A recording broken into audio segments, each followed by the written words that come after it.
Mr. Sibanda. Thank you very much. The agenda is then duly adopted as presented. And then we proceed to the declaration of interest. Any interest to declare verbally? I take it that there are none. And I also implore you colleagues to please fill in the declaration of interest forms and send them to the Secretariat.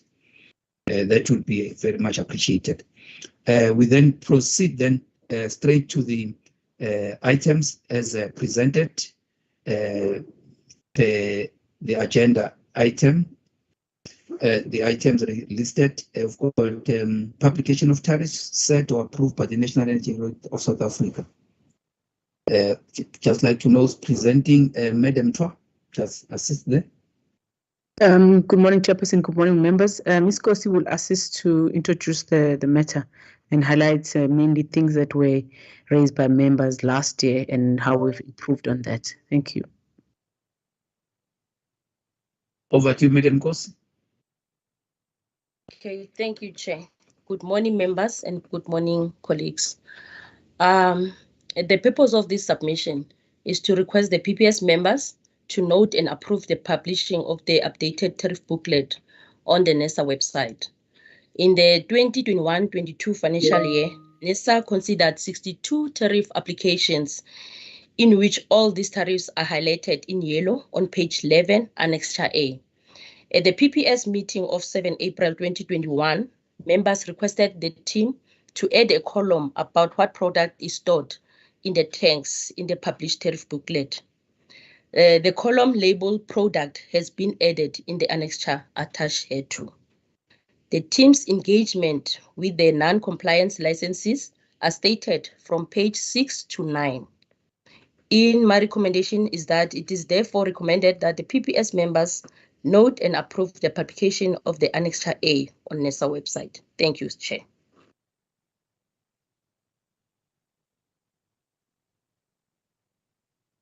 Thank you very much, Madam Kosi. I also like to take this opportunity to welcome the members of the public that are following us through the various live streaming platforms. We're proceeding with our meeting as per the published agenda. Any questions, comments, guidance, members?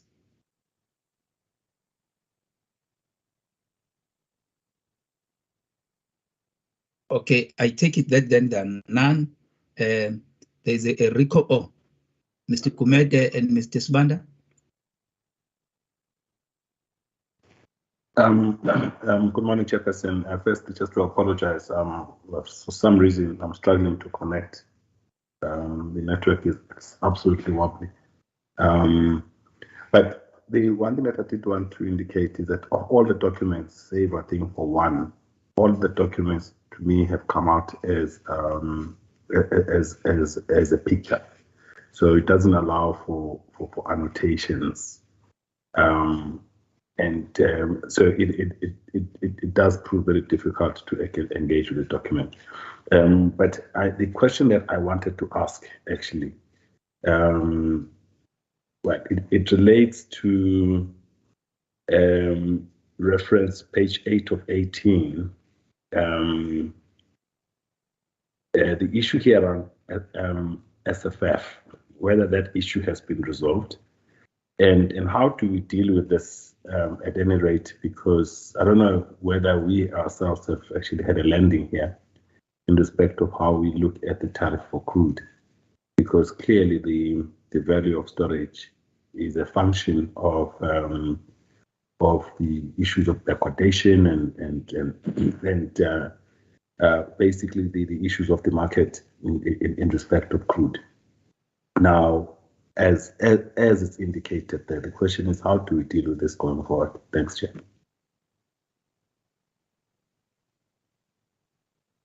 Thank you very much, Mr. Kumede. Mr. Sibanda. Thank you, Chairperson. Happy with the recommendation. I just note that, well, previously we discussed in detail the challenges surrounding SFF, and I see that we are still encountering delays and non-responses from SFF. However, what I did not see in the submission is whether the matter was escalated to the FTRM to take up with the senior management of SFF, because if that is the case, I think it's important to reflect that for record purposes, Chairperson. Yeah, perhaps if I could get clarity around that matter, because it seems like we're still encountering some challenges with SFF responding on time and responding at all. Thank you, Chair. Thank you.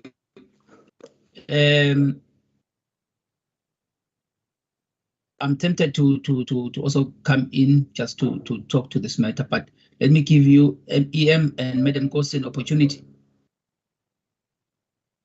So maybe you can see my hand. I saw Madam Massetti's hand. Yes, Madam Massetti. Thank you, Chairperson. Chairperson, I've got two key questions, and perhaps they are also meant to just try to extract some significance of this exercise and this document, so that it can also assist us and also assist third parties or any customers that are exposed to the tariffs that we approve. So the first thing is the level of compliance, as well as the fact that some of these tariffs are old. So those two key things, obviously, they tell us that some of the tariffs that are charged currently are not tariffs that are approved by the energy regulator, are not applicable tariffs, but they're simply there, and these licenses are charging the tariffs in any event without fully complying with the energy regulator, because even if those tariffs were approved by the energy regulator some 5, 3, or 4 years ago, it doesn't mean that they are valid. Surely in the license conditions, we do state that, we do state the period of validity and application of the tariffs. Now, it is also important from our side that we ensure compliance, that these parties must therefore submit new applications once the period of validity is close to expire. So what do we do there? Because we are not stating in this document that, yes, we have acknowledged this, that there is some level of non-compliance, but we are not stating what action is going to be taken, so that people that are going to see this document when it's published, then they can see that the energy regulator has some teeth, and it will make sure that it enforces compliance.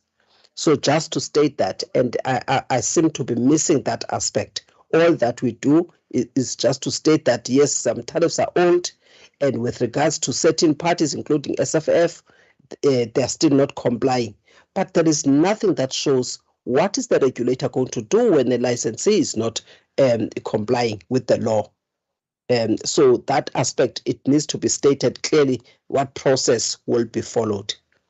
And then also, Chairperson, perhaps we need to clarify this thing of saying, because it seems, again, we kind of encourage non-compliance when we say that, well, they're old, these tariffs, but, Section 28, sub 5B of the Petroleum Pipelines Act, it says that the tariffs will remain, the approved tariffs will remain until the new ones are approved. I wasn't sure if that was actually in the Act itself. I'm just not sure if that is the.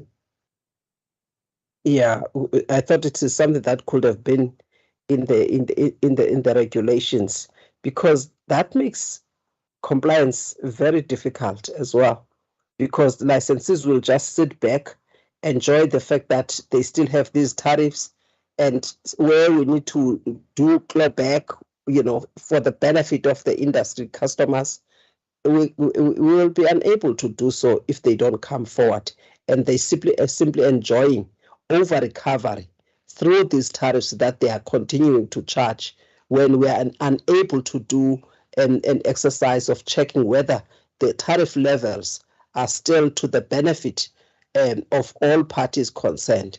And yet they might not be, because then the licensee is over recovering, and it makes sense for the licensee not to come to the regulator for a new tariff. So yes, I know that it is something that is in the act, but it forces us as well to do something to avoid undue over recovery of the tariffs. So we can't just rely on that section without doing anything from our side. And then lastly, Chairperson, with regards to this booklet, Chair, could we also maybe quote from our regulations, to the extent that our regulations put an emphasis on transparency as well as predictability on tariffs, if this publication is done within that legal context, and the need for the regulator to improve transparency and predictability, and also just for us to be able to compare the costs associated with each of the facilities, because you may find that some of the tariffs are too high, yet if you look at the facilities are not they're quite small in terms of the capacity or the operating capacity compared to the other ones. And then we are able to at least pick up issues of inefficiencies. So we should also draw our own observations from these kind of tariffs. They should give us a picture, Chairperson, so that we are able to look carefully when we now approve tariffs going forward. Thank you, Chair.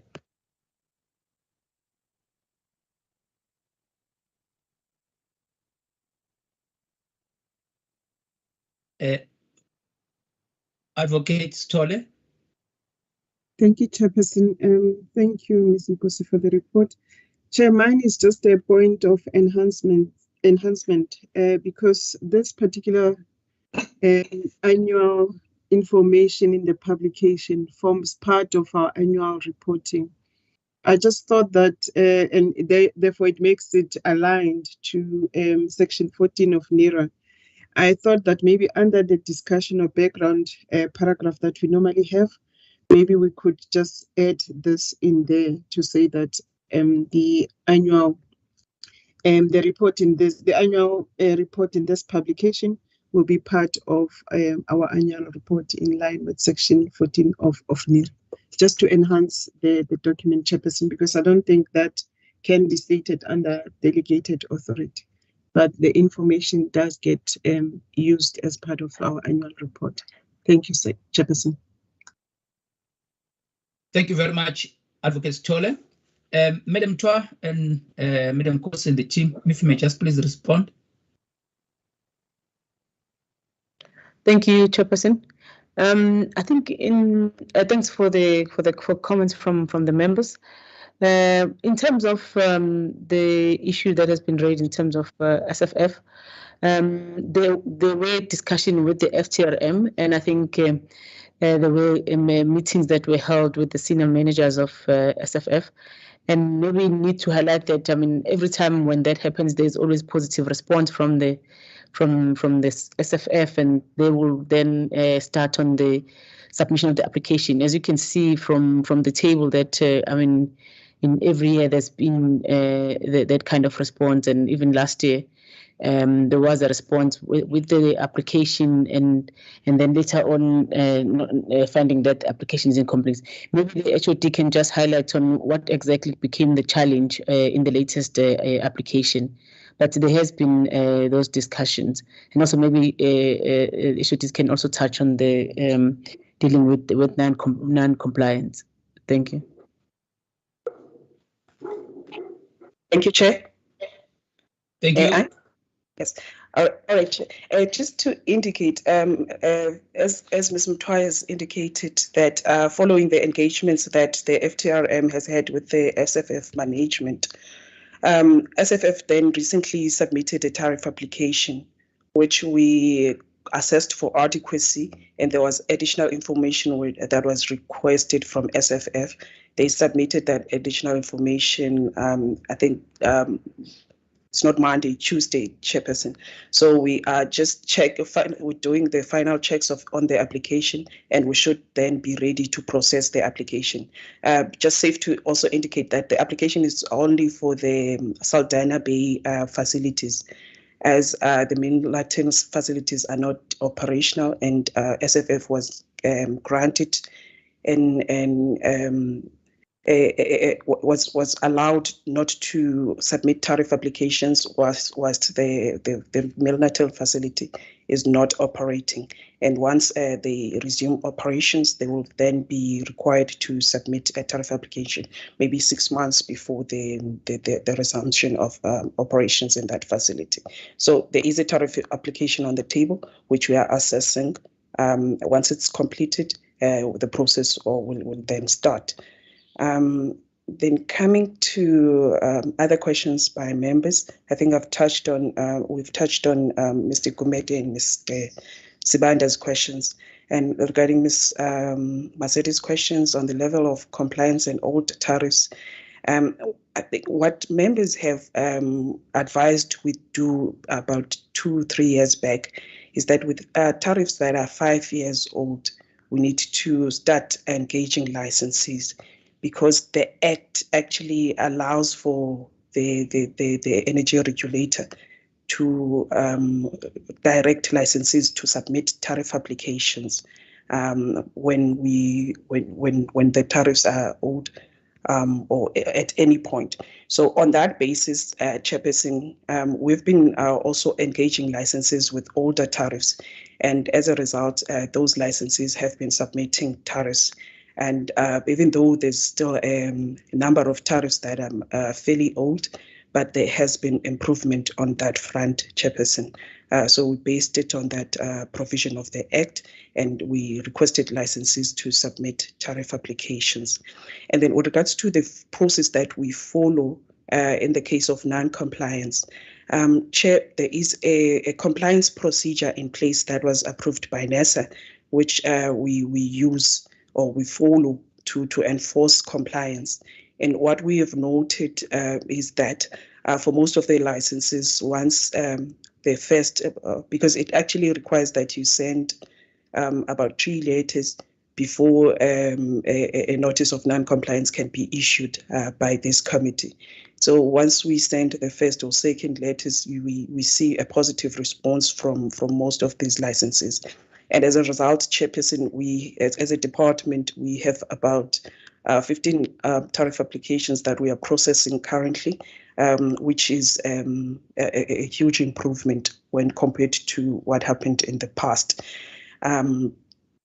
with regard to tariff applications. And you'll note that there's a number of tariff applications that were processed in this financial year because of these tightened or improved compliance enforcement initiatives from our end. And then, Chairperson, I think the other comments from Ms. Maseti and that from Advocate Sithole were for improvement purposes. I'll leave it at that, Chairperson. Thank you so much.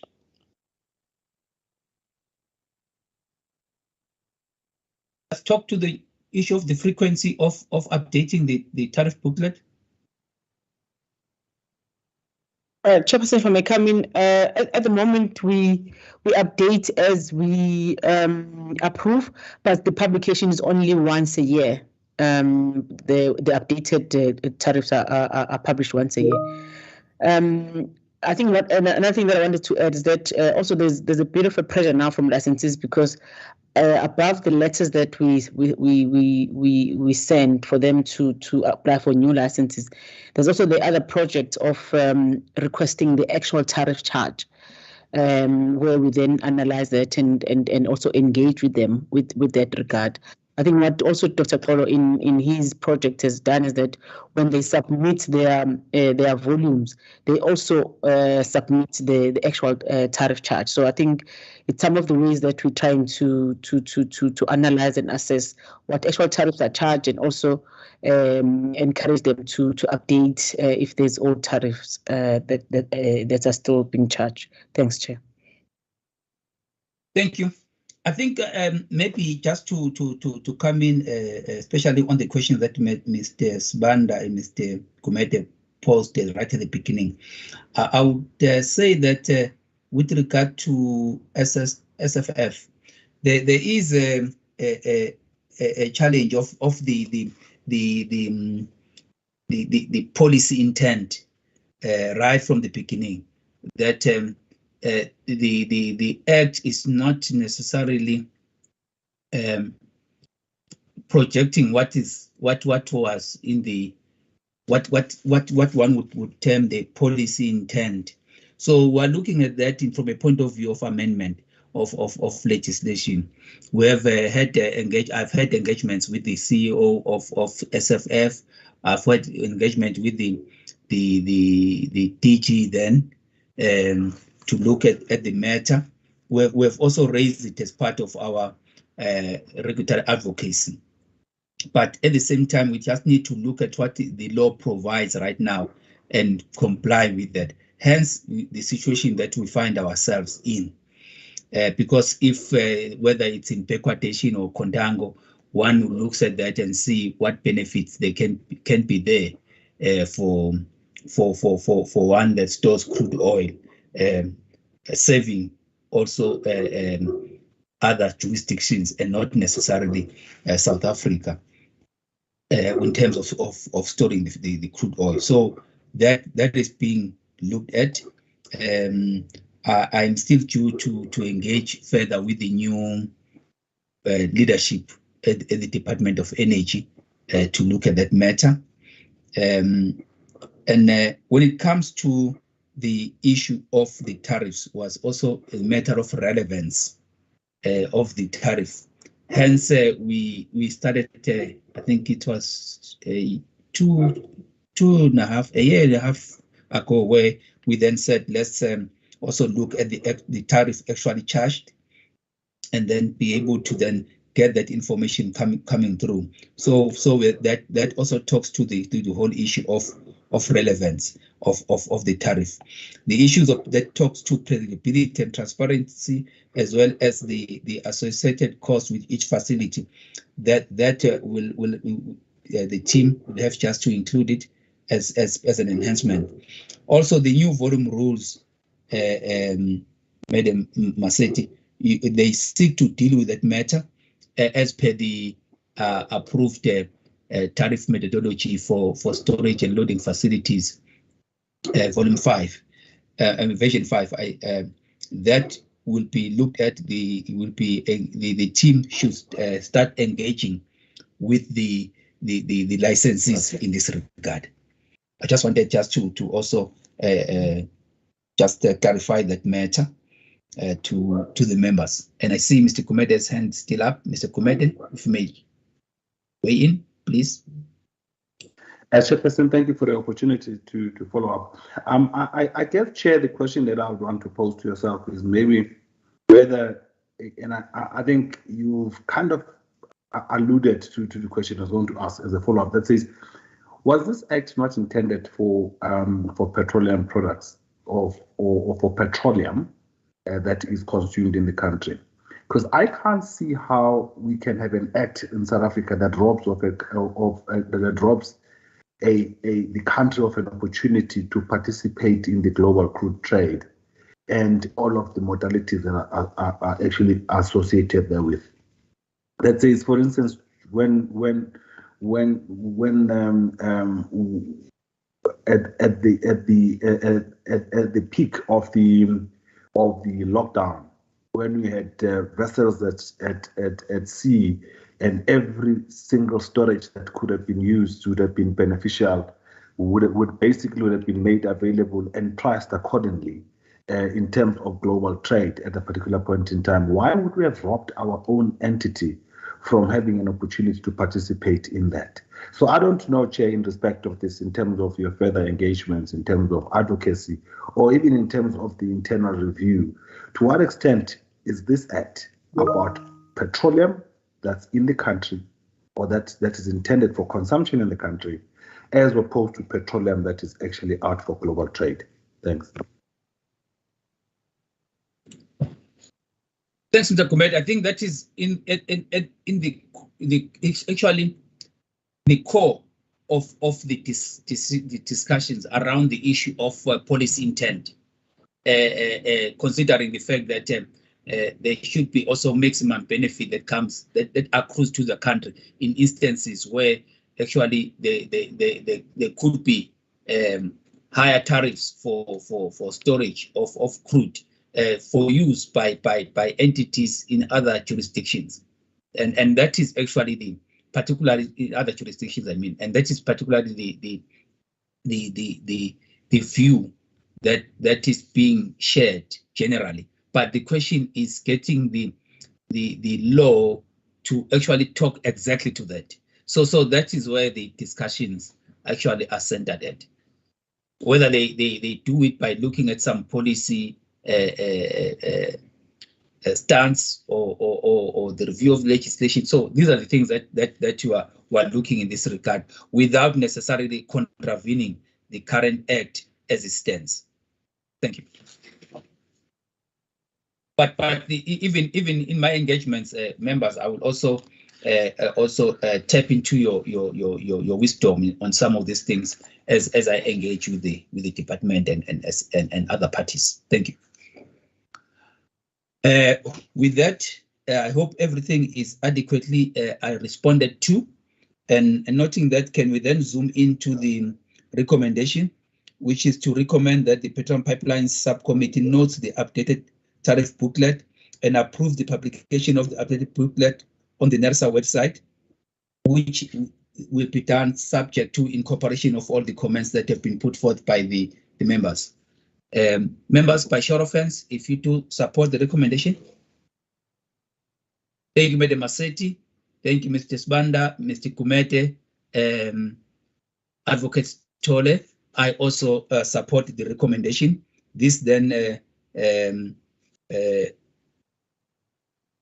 deals with item 5, and then we can proceed then to item 6, which is a decision and reasons for decision on the tariff application by Sasol Oil Pty Ltd for its secunda to Natref integrated pipeline, known as the SNI pipeline, for the period 1 July 2022 to 30 June 2023.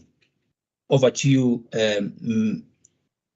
Madam Toa and Madam Mahupela. Chairperson, I will allow Ms. Mahupela to come in on this one and introduce. Thank you.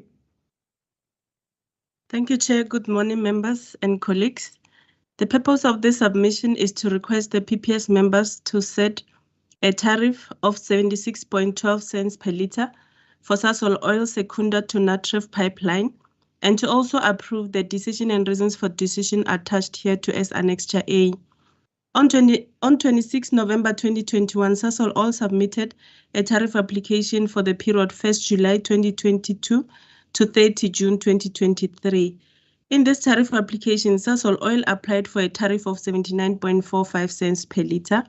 The increase is mainly due to clawback value, OPEX costs, and the projected volumes for 2022-23.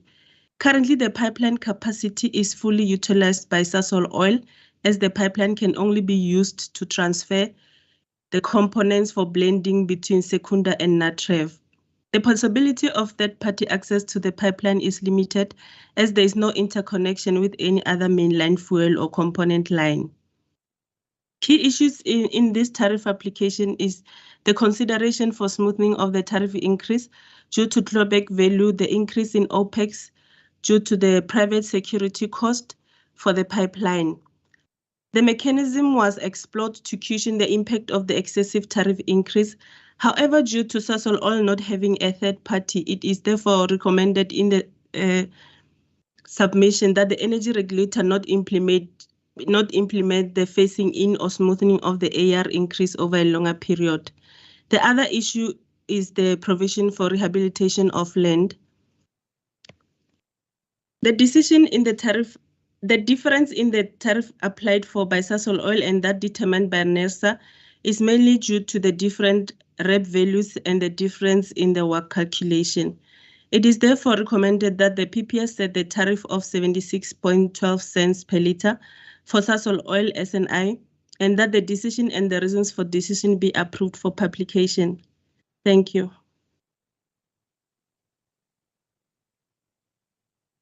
Thank you, Madam Akopela. Any questions, comments, and guidance, members?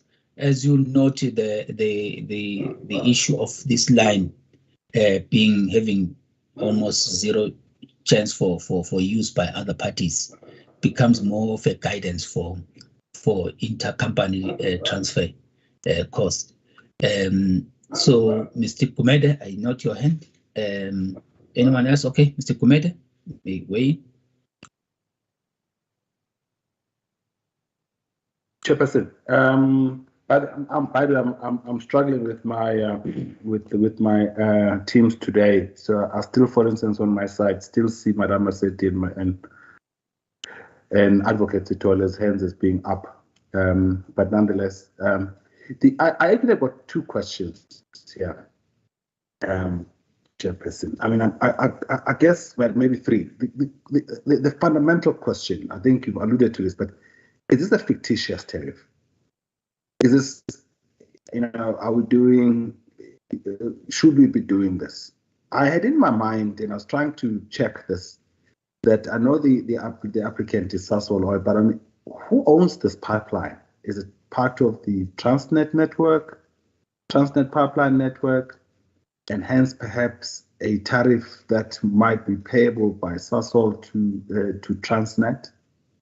If it's actually owned, if the pipeline is owned by Sasol and it connects two of its facilities, the Secunda facility with the Sasolburg facility, should this pipeline not be deemed to be an integral part of the manufacturing, and therefore of the manufacturing facility, and therefore would be excluded by definition? So I think for me, all of that, and especially because considering that it's not like this pipeline, it will need to be reclassified and defined accordingly, and assume that it transfers components rather than finished products between the two plants. And hence, why would it not fit into the category of it being an integral part of that facility? I think I may have asked the question before, Chair, maybe not asked it in this manner, but it's just, to me, seems like we are, and I guess the question might be, yes, these two plants might be very far apart from one another, but the question that I ask is that if we go down the route of managing, of regulating, interconnecting pipelines that connect different parts of a plant or whatever, how far do we go? The mere fact that one plant might be in Sasolburg and the other in Secunda, but if it's a pipeline which is a mere connection of which is used for transfer of components, why should we be regulating it? Thanks.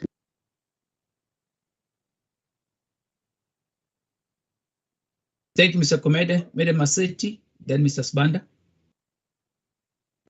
Thank you, Chair. Chairperson, I'm covered by Mr. Kumede, but also I just wanted to understand, perhaps maybe it's a question of when we deal with this pipeline, so that everybody is on is of the same understanding of the manner in which we give effect to our own mandate when it comes to this pipeline and the workings around this pipeline. Perhaps if we could just maybe amplify our role in regulating this pipeline by way of, giving effect to the conditions of license, which is in this case to set the tariff. Maybe we just need to explain a little bit further as to the exercise of our role here, and to what extent and for whose benefit are we doing this. I think it is important upfront to state the situation, the context of this pipeline, so that everybody understands how we give effect to our role when it comes to this pipeline. However, what are some of the limitations such that the exercise that we are doing is not an exercise that will necessarily or that is necessarily trying to protect other third parties from any high tariff or high cost associated with this pipeline. So that is the first thing. But also with the companies, maybe sister companies or associated companies that are paying this cost, are we not supposed to also ensure that the cost is fair to them? Or is it a question of saying these are part of the same legal entity, and therefore we should not worry much about that? They are part of the Sasol Chemical Industries Group, and therefore whatever tariff is there, there is no third party. Is that our approach here? And therefore we need not worry. So we also need to clarify the extent to which we should scrutinize and be concerned, even when we see such an increase in this tariff now, as the increase is more than 80%. And an increase of more than 80% is clearly, as a matter of principle, is clearly excessive.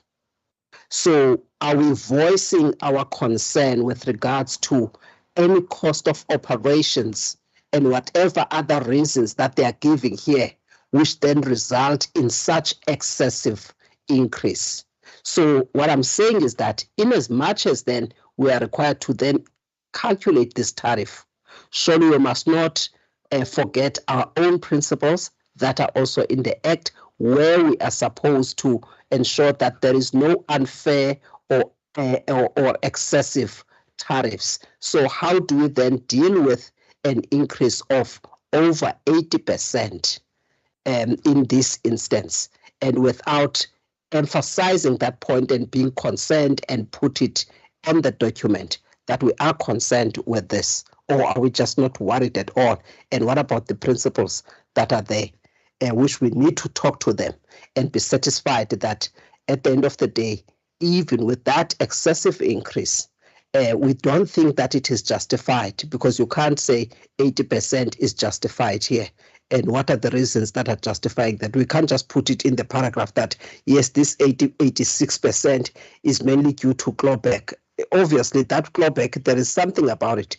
It may have been that they did not achieve the target volumes, but that does that make it efficient in any event if they did not achieve the target volumes? That again is an issue, So and then again, it's about operating expenses and all of that. All of those things. The fact that the increase is 86%, it is excessive. So we must articulate our principles that are in the law and explain why we are comfortable and why are we not comfortable, and the fact that nobody's going to take us to task for any regulator to have a tariff that they must set, which will increase by 86%, that does not make it right.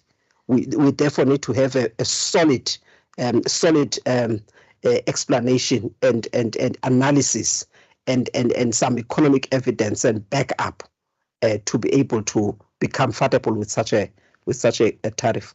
So those, for me, Chairperson, are the questions that I wanted to put forward, and perhaps also for improvement of the analysis, so that these the reasons for decision at least have some reflection on the economic reasoning and commercial rationale for us to even be comfortable to approve and accept this kind of a situation.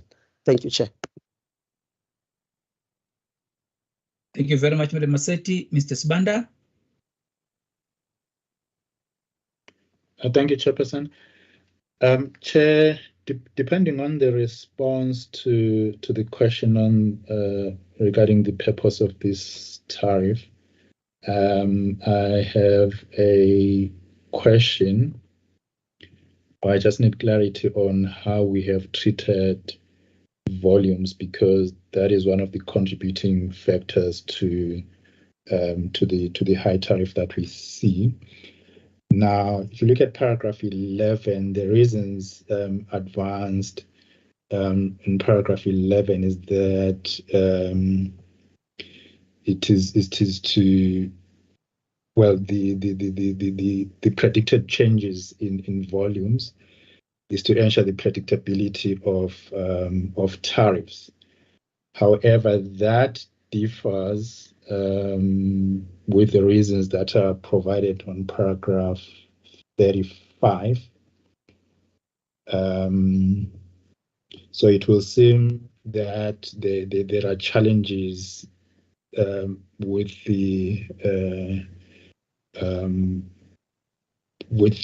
some of the products, but we are not given the reasons behind the changes in demand there. It's simply an anticipation, but there are no reasons that are provided for the changes behind the demand in paragraph 35. So I think we need to be clear as to what exactly is the cause in the changes to the volumes. Paragraph 11 talks about ensuring predictability, but it appears to me that there are probably other reasons that are listed in paragraph 35, although the underlying factors are not provided. Now, Chair, if you then consider paragraph 12, table 1, and the fact that you had a negative change in the previous volumes, and I'm assuming that in the 2021-22 the volumes were affected by COVID, perhaps, but then one would then assume that volumes will then improve, or there will be pick up from that low base, and you then expect an increase in volumes. But that doesn't seem to be the case. So perhaps if we can just get clarity again regarding that discrepancy there, because that was a huge drop in volumes in 2021-22. And if the reason was COVID, then one would then expect an improvement, and that doesn't seem to be the case. On paragraph 22, the reasons for the tariff increase are stated, the three of them, but volumes are also not included in as part of those reasons, and I think that they do play a major or a significant role in the tariff that we see. Perhaps that could be clarified. And then under land rehabilitation, just clarity there. Does this mean that Sasol Oil has never made any provision for land rehabilitation in the past? And if that is the case, I think there is a case of non-compliance, and depending on whether this was provided previously or not. And then, Chair, I also have an issue regarding process and the time that we take to process some of these applications.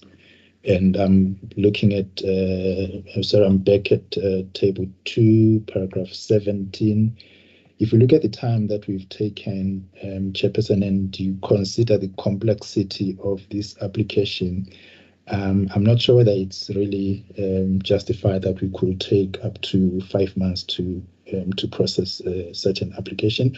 I know that we are still well within the 6-month processing period, but I'm just saying that I think we can probably be in a position to process some of these applications within a much shorter period of time. For instance, if you look at what happened between the confidential treatment of information and the communication of the decision, it was a whole month that was taken there, and I'm not too sure that it takes this long to communicate a confidentiality decision to the parties, Chairperson.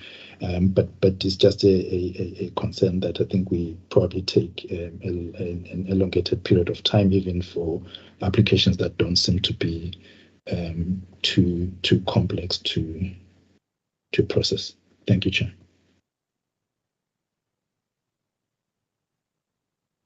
Thank you very much. I think at this time I must also kind of weigh in from my side. When you respond, EM and the team, because there's the issue of the rigor that we apply, and that should be the same amongst all the licenses or applicants for these tariffs. Must not be like the one is we're more stringent on one and lax on the other. So it's very important that the same principles that will adhere to when it comes to all other applicants is also applied, consistently. I think that is important, especially when it comes to the kind of increases that we referring to here.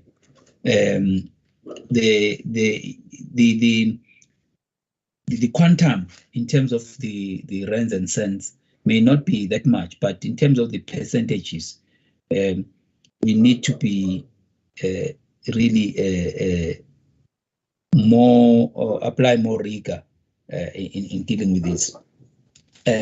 Colleagues, you also note that we've just recently dealt with matters that pertain to combined licenses. So I remain of the view that we should kind of revisit the stance with regard to this transfer, this pipeline, just to make sure that everything is the way it's intended to be. So it would help to just to review our stance in the same vein that we've done with combined licenses. So team, if you can help with that. I think the issues with regard to the volume decrease, which then you assume a zero increase, which one would say having that kind of a decrease, then look at the issue of COVID in the same with the same eyes we have looked at it with any other applicant. So may you then please respond to this matter, to the matters raised, Madam Twa and the team. Thank you, Chairperson. Yes, as PPR, we had a discussion on this application before the meeting. And I think some of the issues that have been raised and the matters that you've also added, some of the things that we are looking into in terms of going forward. But Chair, allow me to let the HOD come in to address these issues in detail. And maybe starting with the licensing part, Mr. Untit, to talk on the ownership and the licensing conditions, and what options are there for us to just address this matter as discussed. Then Ms. Moore can come in on the volume issues and other questions. Thank you.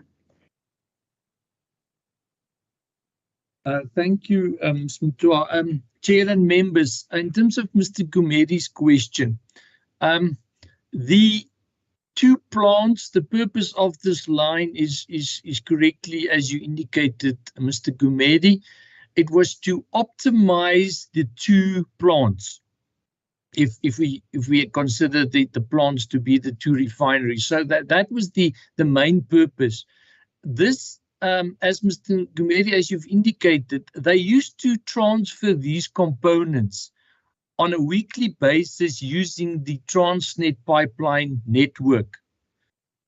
Then there was a need to make it more efficient and optimized, and therefore Sasol embarked on this project. So the reasons for decision of this document, this decision clearly explained this. Many of the matters that the members has raised here were debated at the time by that committee at the time, and the decision, we can share the RFD in terms of all the deliberations. But in fact, the one of the challenges is that Sasol wholly owns the Secunda plant, while it's a joint venture for Natref, Sasol and Total. So that was one of the challenges. This pipeline was constructed by and commissioned by Sasol. They're the owner, and it's licensed to Sasol Oil Pty Limited.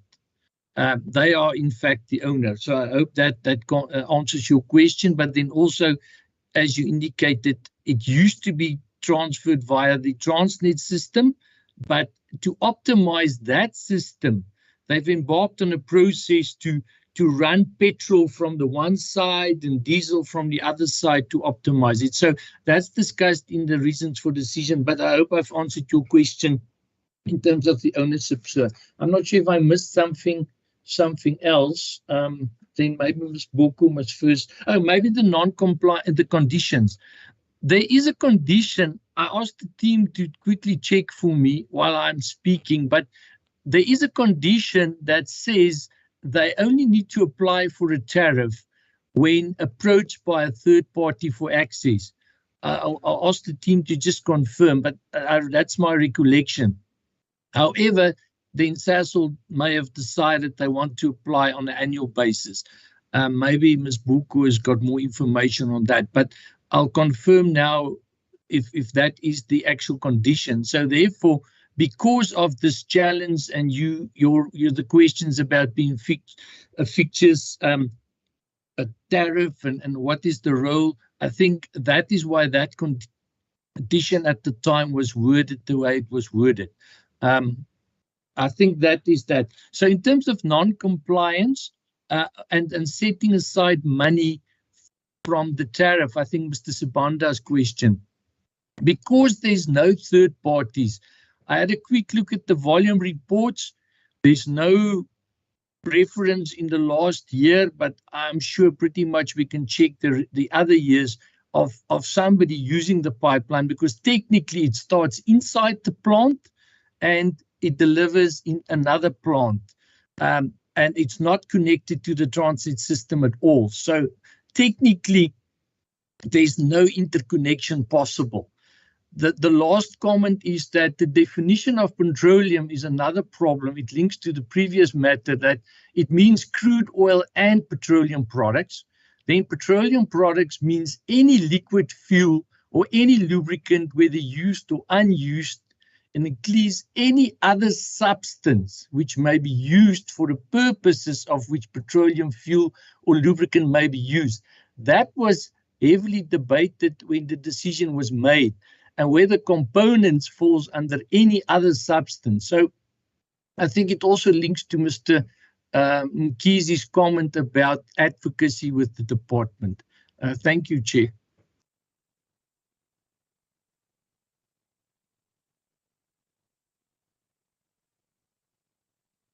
Chair, may I come in to address other questions, please?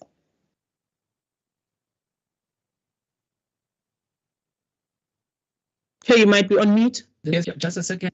Get Mr. Kumede to Mr. Kumede. Chair, thanks for the opportunity. Just for a quick. I can see your hand is up when it becomes available. But can you hear me? Chairperson, can you hear me? Can hear you now. Hear you now. Proceed, sir. All right. I was saying, can I just thanks for the opportunity to ask for a quick follow up, Mr. Untitled. Thank you for that history, and it actually does help.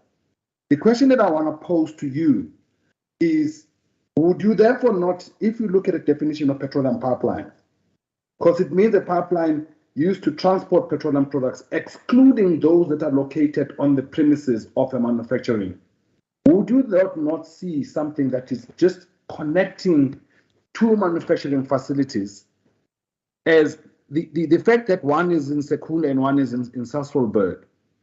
Does that pipeline not qualify for the exclusion in terms of the definition of the petroleum pipeline? Thanks. Yeah, thank you, Chair. If I may, so Mr. Gumede, I'm not sure if Mr. Wait. I think, Mr. Gumede, I note what you have raised. I've already said to the team, they're going to look at this pipeline and just go revisit look at the decision that were taken in terms of the stance that we have as the regulators taken with regard to this pipeline in a holistic manner, in the same vein that we've done with the combined licenses for the various licenses, particularly at Island View. So we need to take that so that when this question that you are raising is responded to, it is responded to holistically, considering all other factors why one that is different. You may proceed, Madam Bogo. Thank you, Chairperson. I will then start with the question regarding volumes, our volume analysis. So, Chairperson, what happened is that in the 2020-21 financial year, the volumes were projected at about 322 million. And, oh, no, that's not just the projection. Those were the actual volumes. And then for 2021-22, Sasol had projected an 11% increase to 360. However, when we looked at when even Sasol looked at the actual or the latest estimates for the 2021-22 financial year, the volumes are still very low as at March, which is they are sitting at about 272 million liters. So based on that drop in the latest estimate or the actual volumes already reported for the 2021-22 financial year, Sasol has then projected that there will not be any increase from the previous projection of 360. So we also asked Sasol for a question regarding what is then driving this low demand. What they indicated is that by now they had projected that there would be an improvement following the COVID-19 pandemic, like in terms of the utilization and demand. However, the latest estimates for the current financial year, being 2021-22, indicate that the demand is still very low.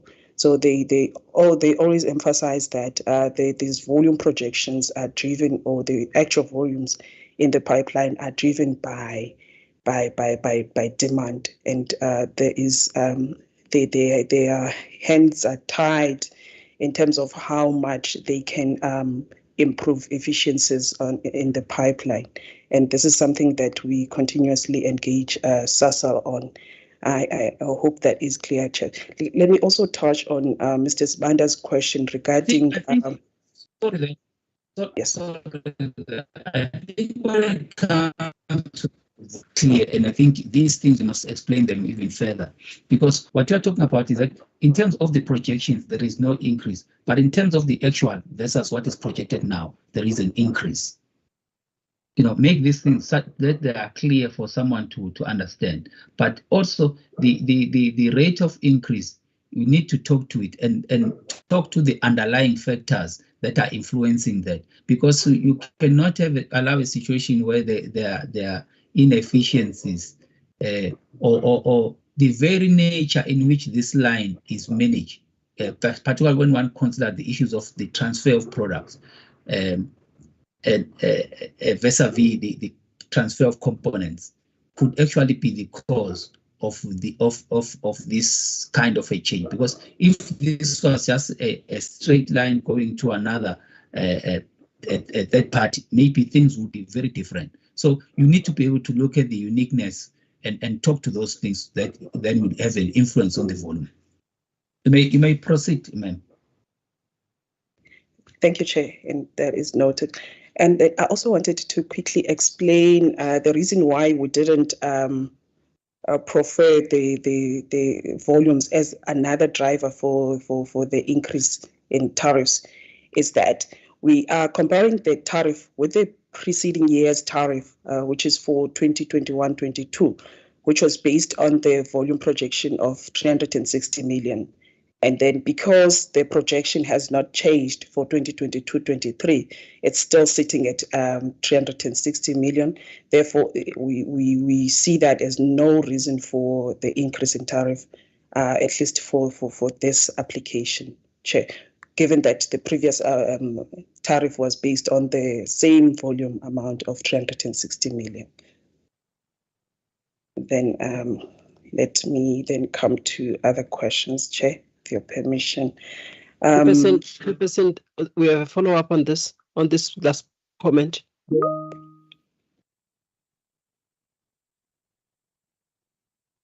Yes, you may follow up. I just want to state that I'm also being load shedded. So in case the breakup, I've already made an arrangement with Advocate Story to take over the chairmanship whenever I'm struggling. So, Madam Maset, you may proceed.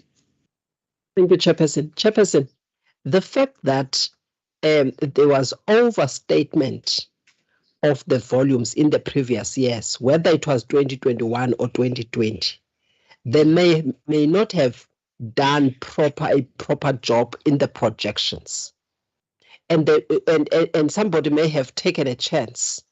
It does not mean that now they bring that 360 which they brought in 2020 or 2021 when they bring it in 2022, that it is acceptable and therefore there is no increase. That can never be anything that any regulator anywhere else in the world can actually say, then that is fine, then there is no increase in the projections. That cannot be.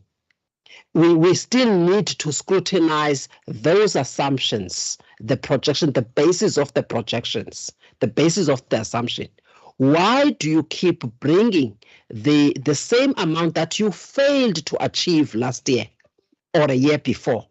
And even if you have achieved or not achieved, but in this year, what is the outlook?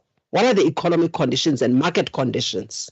That will give us comfort as the regulator to say you are in a position to achieve these volumes targets that you bring forth. Because in this application that we're scrutinizing as a regulator, we're sitting with evidence that is showing that you failed to achieve these volume targets last year. What is going to make us now comfortable that you're going to achieve them? And therefore, let's just keep them the way they are. That is a standard question that any person working for the regulator anywhere else in the world would ask such rational questions. So there is no way that we can just accept it, Chairperson. We need to improve in our due diligence and the scrutiny of our questioning as the regulator, as any economic regulator around the world. There are just some basic things, Chairperson, that speaks to rationality. Let us really improve on that. Let us not just accept that they talk about we didn't achieve the volumes and therefore pay us for not achieving the volumes. We didn't achieve our sales, pay us for not achieving our sales, because that's exactly what we are doing, Chairperson. And we don't ask even about the offtake commitments. We don't ask about the economic conditions that will give us comfort. Our economic analysis of this application, Chairperson, are shaky if we are not asking those questions. Thank you, Chair. Thank you. I'm a bit concerned. I don't want us to. I think we'll spend now an ordinate time a period on this submission. I would like us to really note that and find ways of moving quickly to the decision. But for that to happen, Madam Nobo, if you may just finish your responses. Just Okay. cut to the chase. Thanks. Sure. Thank you, Chair. And then there was also a request for us to improve on the process of reviewing the tariff applications. And yes, Chair, we take note of that. We'll tighten our administration to reduce the time we take to process these applications. And I think, Chair, that's about it. Thank you. You know, Madam Bogo, on that one, I've got a concern because, you know, I've in all the comments, you know, when I don't usually have lots of comments when it's issues presented here, because I append my signature to this. But on this occasion, there are high level comments that you should have taken to heart. I've always said we need to incorporate, to talk to the timelines. Let there be no gap. That is why we were very clear with the approval or the acknowledgement of adequacy of these license and tariff applications. In a way, we are counting for the time that the application is sitting with us. And the same thing must go in that. The same thing when I said, let us apply the rigor when it comes to the volumes, as well as why certain increases are the way that they are. So for me, we should be able to put that in the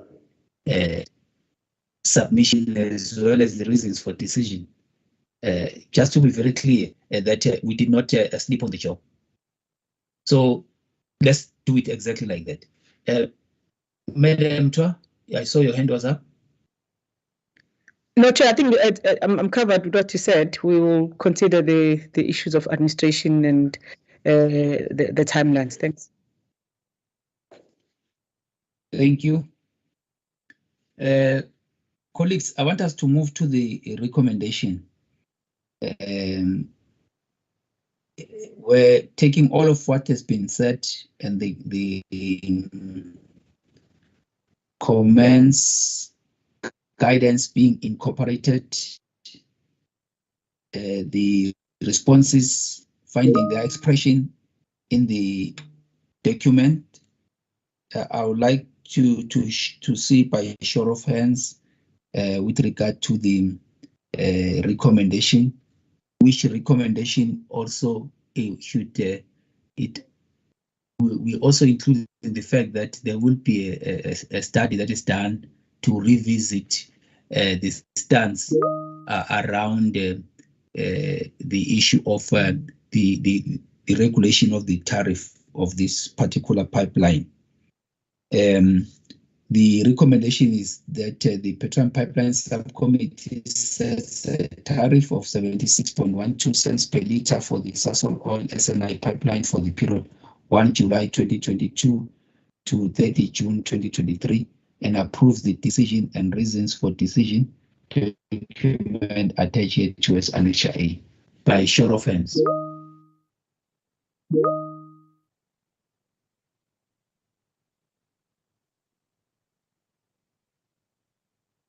Thank you, Mr. Sibanda.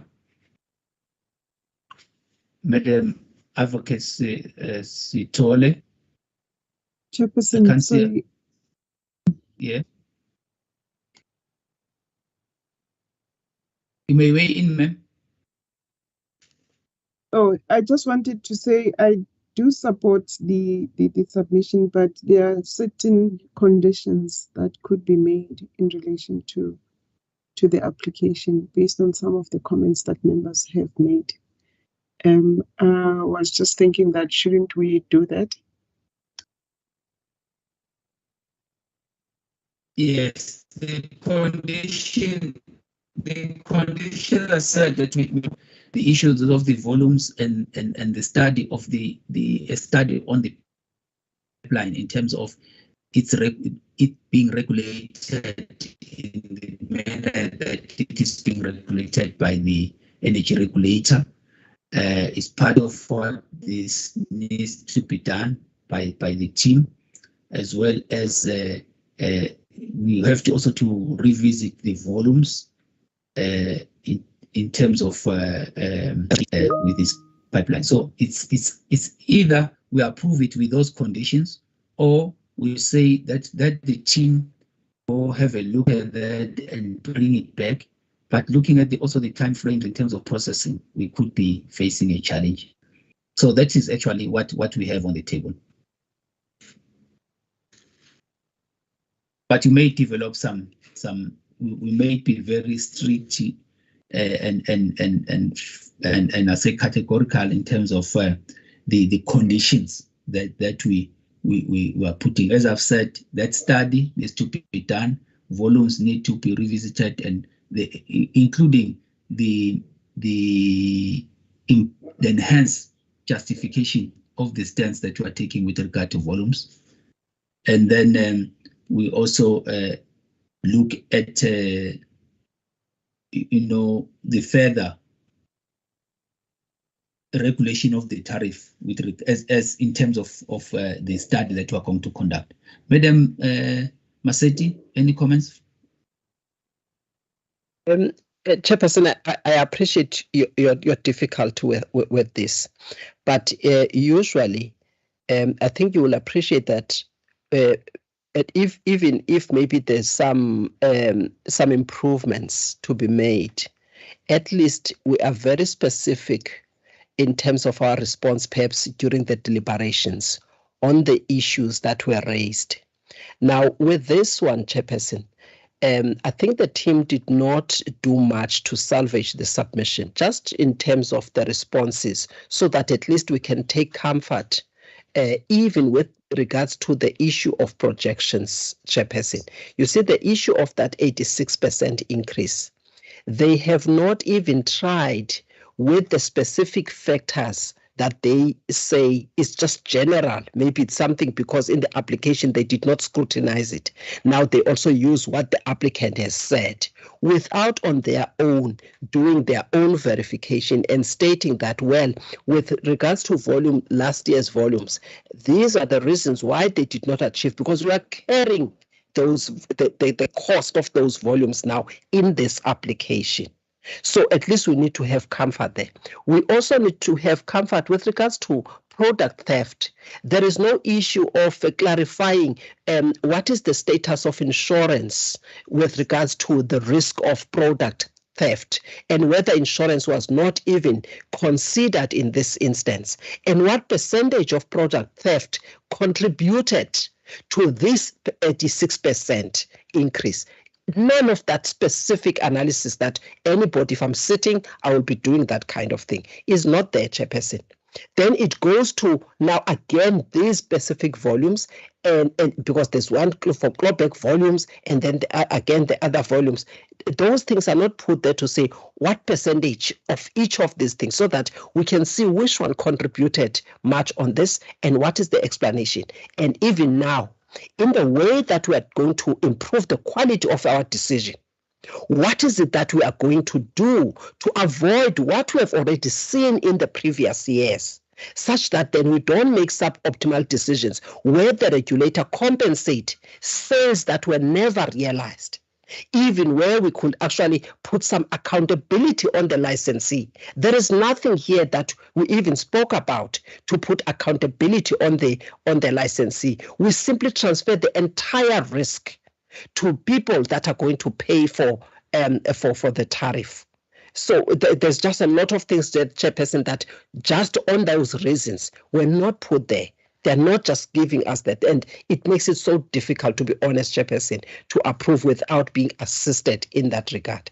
Now, I was going to ask if the Chairperson will be comfortable if the team rather we send this submission back so that they address these issues, because I am not sure whether the legal minds in the room because I'm not sure if I think there were challenges before when we approve with conditions. So I'm not sure if in this instance our decision can go with certain conditions as opposed to stating perhaps some performance indicators for the next period. I just want to understand if that is possible to approve with conditions, if the legal people can clarify that, as we had challenges before. Thank you, Chairperson. Yeah, I would just like to, or maybe before I put forth the suggestion, so you can quickly dispense of the matter. Also, I'm thinking of sending it back to the team to work on it, including all these issues, and then send it via round robin for approval, because we have dealt with this item. It's not necessarily a new item altogether when coming back to us, but the importance is to address all the issues, so we also don't further take a lot of time on this application. But Mr. Smart, I see your hand is up. Yes, Chairperson, it will appear that this tariff would not have an impact unless there is third-party usage of the facility, and we don't know when that would happen. And once the tariff is approved, it may then be applied. And so my proposal is that perhaps then the team should have assessed this application as if there was third-party use. And in that respect, Chair, I also want to raise the issue of smoothing the tariff then. To say if the decision is to then to rework the submission, perhaps the team should have a look at smoothing the tariff as well, because once it is approved, it may be applied, and we don't know when there will be third-party requests for the facility. Thank you, Chair. Thank you.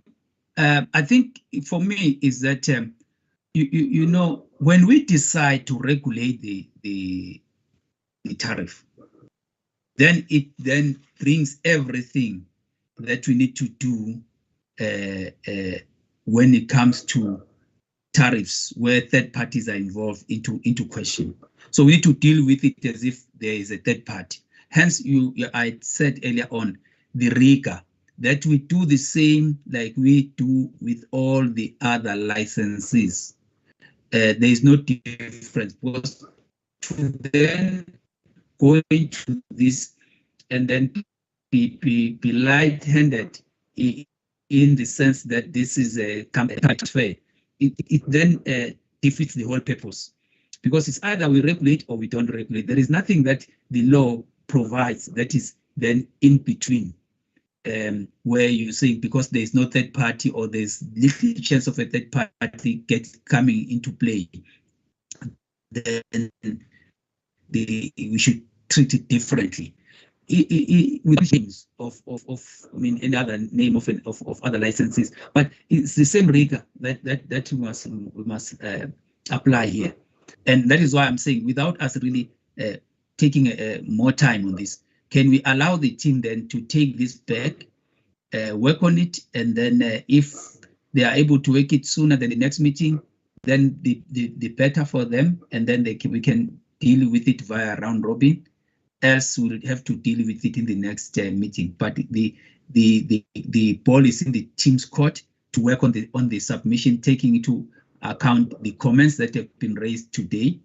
You will then also just on that include maybe the plan on the study, but not necessarily deliver the study. You understand that it's going to go beyond this period of the application. May we please just follow that? That is my proposal that I would like us to vote on. But I note also that there is a hand that is raised. It's just difficult to see whose hand it is, or it's Mr. Kumede's hand. Kumede, if you can just come in, sir. Chairperson, thank you for the opportunity. I just thought that since we're raising the matter of a possibility of a round robin, I thought I wasn't going to vote. But I am not going to be, Chairperson, I do not believe that this pipeline needs to be regulated in terms of the Act. For me, the Act is very clear that this pipeline is actually excluded. Until and when I am convinced otherwise, I will not participate in this particular one, Chairperson. I thought I would just raise that for me, the flaw in this is actually fatal. It needs to be addressed. I do recognize the issues that were raised by Mr. Untitled earlier, but from where I'm sitting, I cannot, for the life of me, believe that this particular pipeline meets the actual requirements of the Petroleum Pipelines Act. Thanks. Thank you. I think to heal that particularly in a way will be to attach to the submission, to attach the previous decision in this regard, because we need to move from a particular base, and then you can then every member will then decide for himself or herself, but have that previous decision attached, which then talks to the soundness of that decision, notwithstanding the fact that we'll be revisiting in the same vein that we have done with the combined licenses. But having said that, I would like us to then vote on the resolution to let the team incorporate all the comments that have been put forth and send this for approval via round robin. If you support that, by show of hands. Thank you, Madam Massetti. Thank you, Advocate Tole.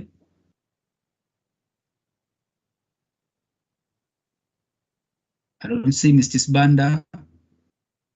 Thank you, Mr. Sbanda. Mr. Kumete. Chairperson, as indicated, I'm not in a position to support. Okay, thank you. But you're not supporting the decision as such, is for them to work on it and provide via round robin. That is the resolution, not a recommendation. Chairperson, as I've indicated, the part that I do not agree with is that round robin part. And it's okay, Chair. I'm part of the team, and if the PPS approves, the decision of the PPS is binding on me. Thanks. Thank you.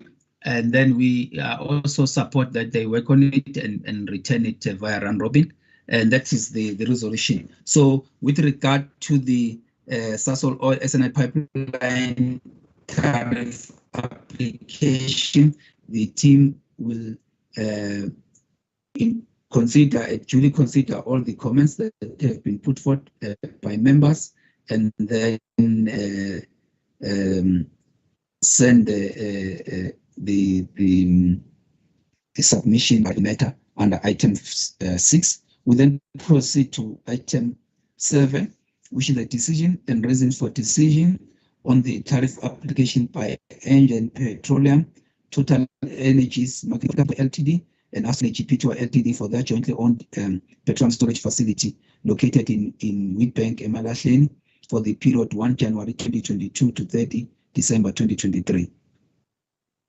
Over to you, Madam Twa and Mr. Ndlovu. Thank you, Chair. I think Mr. Ndlovu can just come in to introduce. Okay, thank you, Chair. Morning, members and colleagues. As mentioned, this is a 2-year tariff application by Engen, Total Energy and Astron Energy, referred in the document as the applicants for their jointly owned storage facility in Wheatbank for the period 1 January 2022 to 31 December 2023. The applicants applied for tariffs of 9.53 cents per litre for the 2022 financial year and 9.50 cents per litre for the 2023 financial year. In assessing the application, we determined tariffs of 9.55 cents per litre for the 2022 financial year and 9.52 cents per litre for the 2023 financial year. The slight differences in the tariffs is due to the net working capital calculation provided on page 21 of 31 of the RFD, and the tax rate used to calculate the deferred tax, the work calculation and the tax amount. And also the work calculation on itself provided on page 23 of 31 of the RFD. It is hereby recommended that the Petroleum Pipeline Subcommittee approve the tariffs applied for by the applicant and approve the decision and reasons for decision document attached as Annexure A. Thank you, Chair.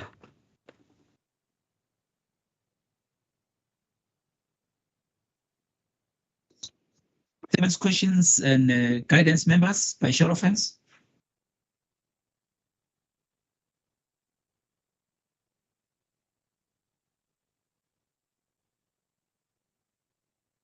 I don't see any hands, and therefore I would then move to the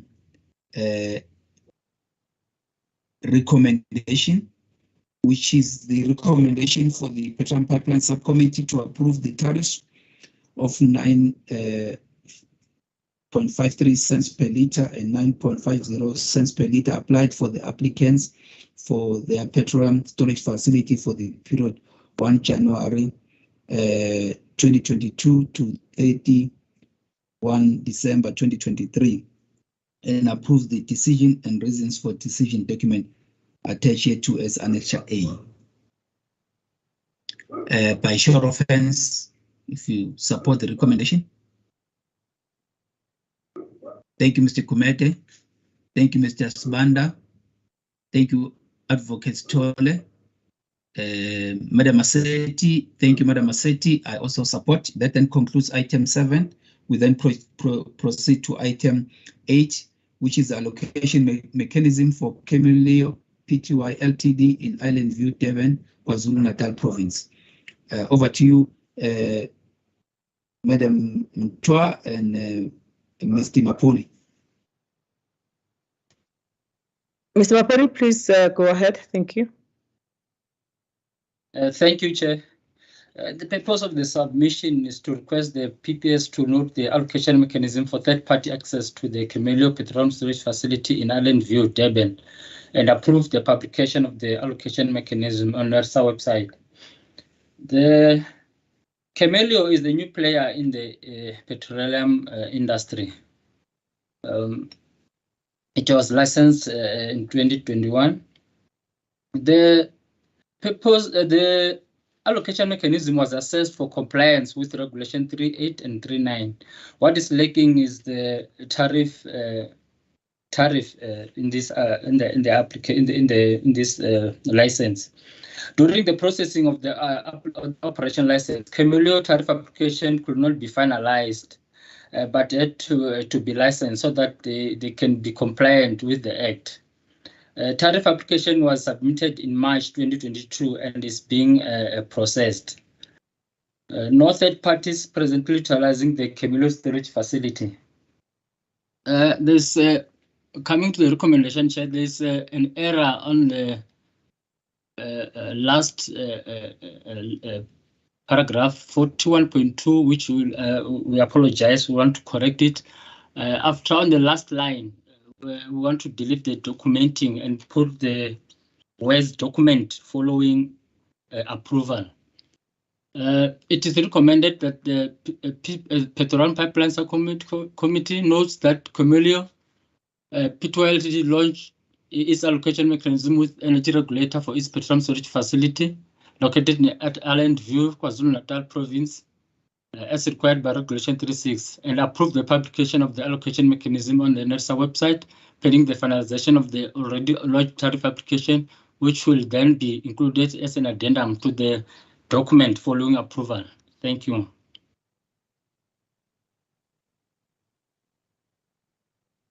Thank you, Mr. Mapoli. Any questions, comments, guidance, members, by show of hands?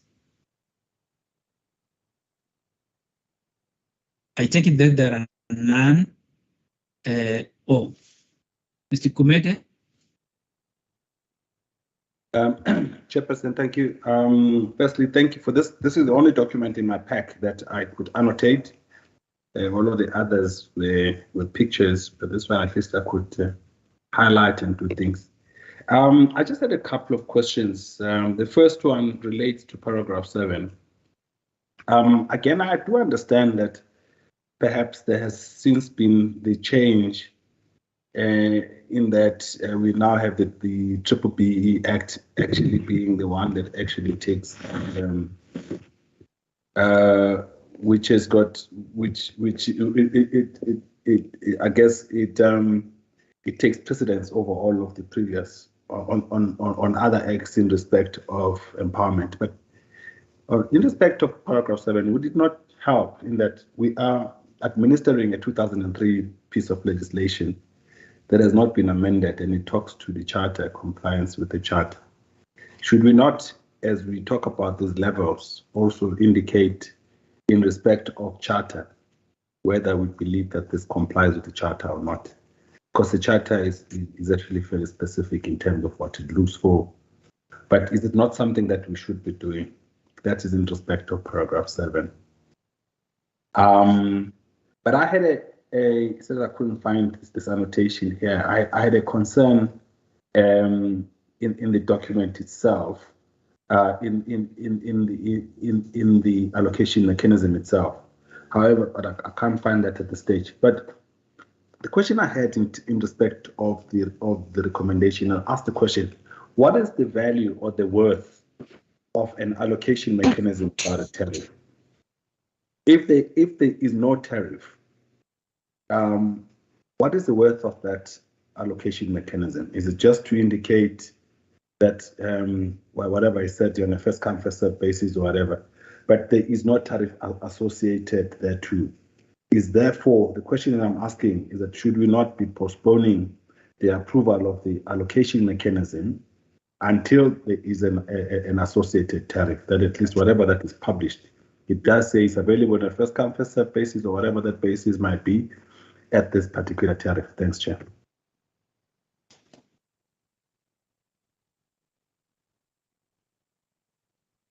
Thank you. A response, Mr. Mapoli and Madam Cho.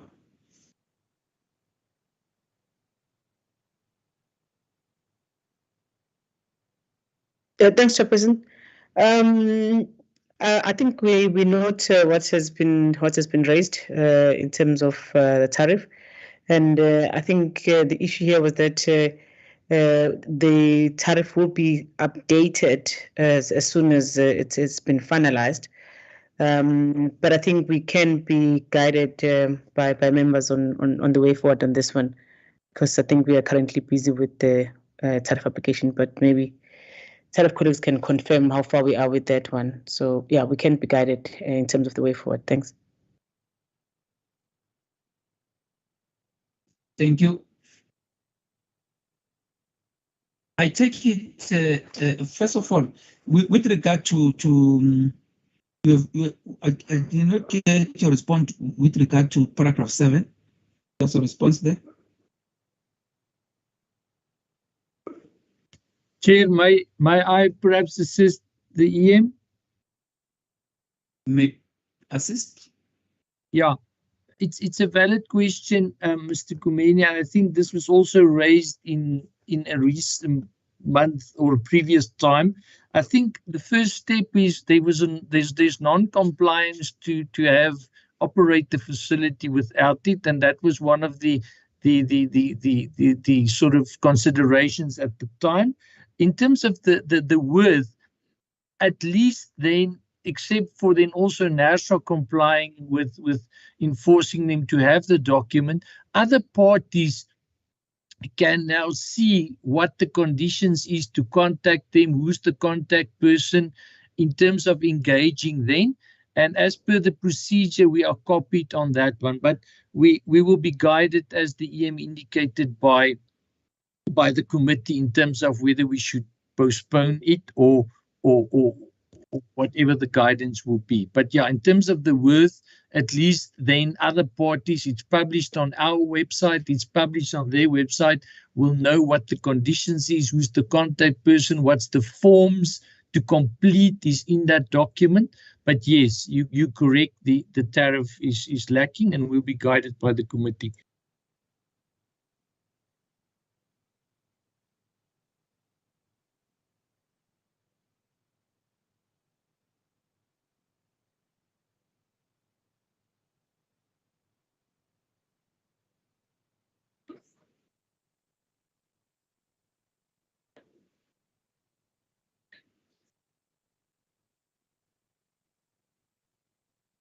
Is it just on my side, Chair, or you are on mute? Because I can't hear you.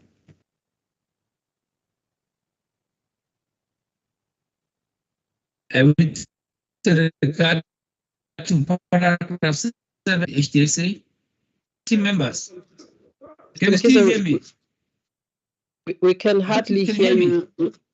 Your voice is faint, Mr. Mkhize, and I'm sure also stakeholders are probably struggling to hear and follow properly what is being said.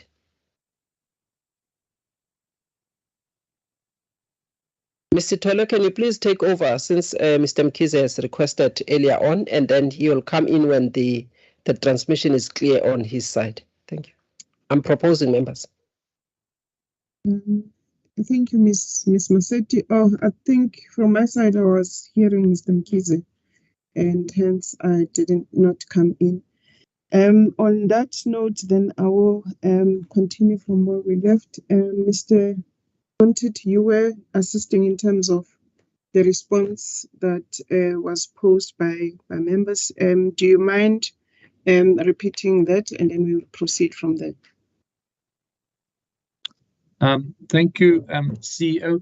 Yes, I was trying to explain the worth in terms of Mr. Gumedi's question. So, indeed, there is the tariff is lacking that will be charged when the third party, but at least then the players, when they visit our website, and their website will have the conditions and the method and who's the contact person and the forms to be completed is part of this document as annexures. They will have all that information. That will then direct them to contact that person. They need to contact NERSA on such request, and in that way we can monitor in terms of what tariff will be charged in that case. So the word is that yes, at least we will be able, we enforcing the compliance to have it as per the regulations, which is NERSA's duty.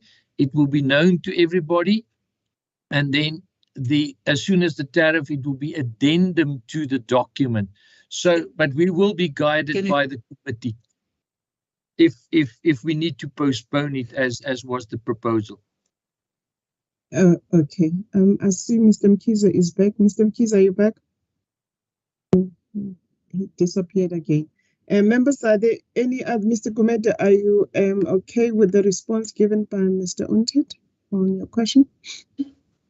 Chairperson, I am in respect of the question of worth, and I'm also unfortunately may not necessarily agree that we actually publish something for publishing sake, which has got no use. From where I'm sitting, that if there's no tariff, any contract has got two parties and a price associated, and you would know better, Chair, if there's no price involved in that. I'm not too sure whether the contract meets the minimum requirements. But I was not responded to in terms of paragraph 7, Chair. Okay, Ms. Mtwa, can you assist us in terms of paragraph 7, which is on P3, the stamped green 3 of 52. Chairperson, I think Mr. Untitled tried to touch on that. Maybe I heard also that I think it was not clear from the other member side. Can you, Mr. Untitled, just repeat on what was the response on paragraph 7? The issue of the use of the charter versus the BEE or Triple BEE Act.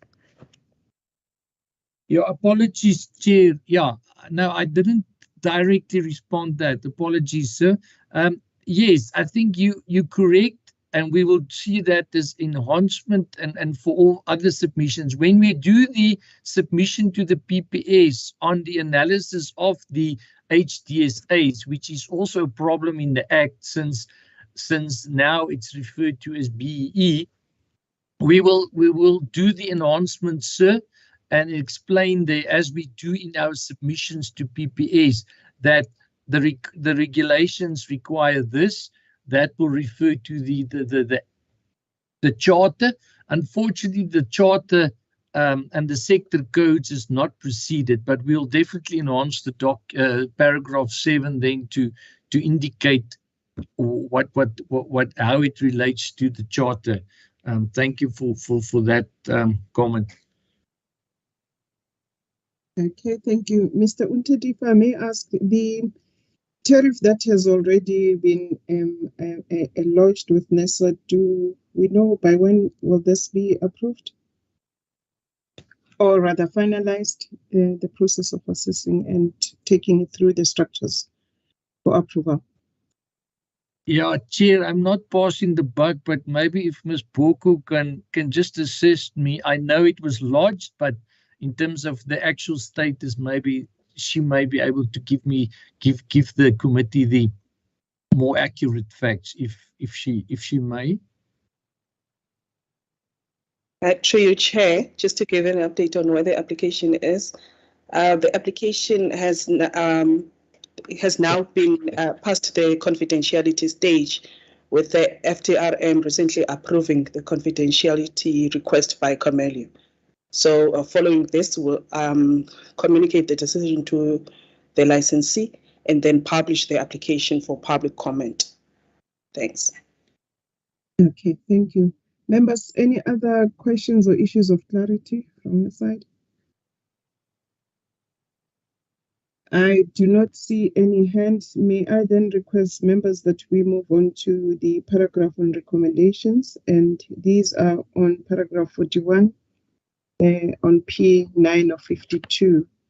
The recommendation are in two parts. There is a part for noting and as well as approval.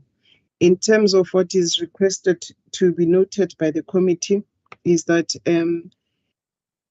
Kemelo Pty Ltd has lodged its allocation mechanism with the energy regulator for its petroleum storage facility located at Islands View in KwaZulu-Natal, and as required in terms of Regulation 3 sub 6. And we are also requested to approve the publication of the allocation mechanism on the NESA website pending the finalization of the already lodged tariff application, which will then be included as an addendum to the documentation for approval. Members, by show of hand, if you can indicate your support of the two recommendations.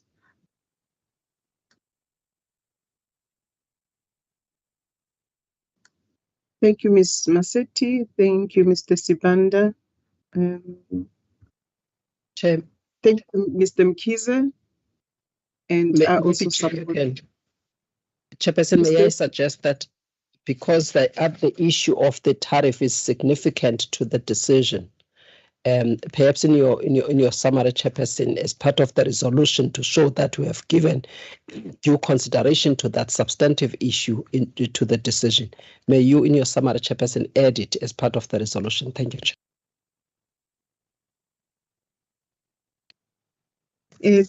Thank you, Ms. Masetti. I thought it was 41.2. Maybe in terms of that, on the tariff part, it is recommended that the committee or the subcommittee approves the publication of the allocation mechanism and to pending the finalization of the already lodged tariff application, which will then be included as an addendum to the document for approval once that process is finalized. Is that covering your point, Ms. Masetti? Yes, it covers it, Chairperson. Perhaps obviously there will be a process to that, which then links up with this decision. I just needed something that will link up the two, Chairperson, in the resolution so that we cover that aspect as we take a final decision on this one. Thanks, Chair. Okay, I think the linkage then would be that once the tariff application process has been finalized and approved, it will then be made an addendum, or it will be made part of this particular application or allocation mechanism of Kemelo. On that note, Mr. Gumete, sorry, I was looking down. Your hand is up. Or were you voting? No, I was not voting, Chair. And for me, what I was then saying is that maybe I'm missing something. Maybe this is it because of the time that this was applied for, and we need to actually respond within the time. But for me, I would have said, if the answer to that is that we don't have those kind of pressures, is that I would have said, let's make a decision that this is actually kept in abeyance until that tariff is approved.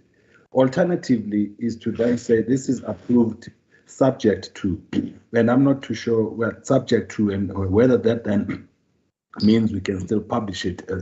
I don't know what the value and I'm still not convinced about the value as been explained. But I would at least I'll be comfortable if we are saying it's probably subject to. So there is a subject to that. It's not that it's just considering that there are others, but it's actually done subject to that. Because tariff is very substantive it's actually a very important part of this. Thank you, Mr. Gumede. I don't know, maybe I'm reading 14.12 in an incorrect manner, because it says that we approve the publication of the allocation mechanism on the website pending, and I thought maybe pending could be used as an alternative to subject to. It says pending the finalization of the already lodged tariff application. And I think the team has given us the status of where this tariff application is. And they are also saying in that recommendation, once this pending tariff application process is finalized, it will be made an addendum to the documentation that is before us. That's how I thought the team have tried to capture the decision. Hence, I said it was in two parts. There's a part of the noting, and as well as the approval of the publication, subject or pending the finalization of the already lodged tariff application. On that note, members, I think I've tried to capture what Mr. Gumede was proposing and Ms. Masetti. By show of hands again, can I get an indication of members' decision whether they support these two recommendations as provided? By show of hand, members, thank you, Mr. Gumede, thank you, Mr. Sibanda, thank you, Mr. Mkhize, and I also support. Ms. Mtwa, the submission on this item is approved. I see Mr. Mkhize is back in the meeting. Chair, are you back? Can I hand over to you, or should I continue with the remaining item, which are the minutes of our last meeting? And maybe on that note, maybe members, we have come to the end of our open meeting, and I think we will proceed to the closed session of our meeting. Let me thank the members of the public that had joined us on this platform for their attendance. And may I request that our streaming be stopped. Mr. Mateja, if you can assist us on that, it will be appreciated. Thank you. Chair, are you back? Mr. Mkhize, can I hand over back the chair to you? Let me check if I'm back, if you can hear me. Yes, I can hear you very clearly, even before I heard you. I don't know if other members can hear you. I can hear it. It's much clearer now. Thank you. Okay. I'm told it's much better, Chair.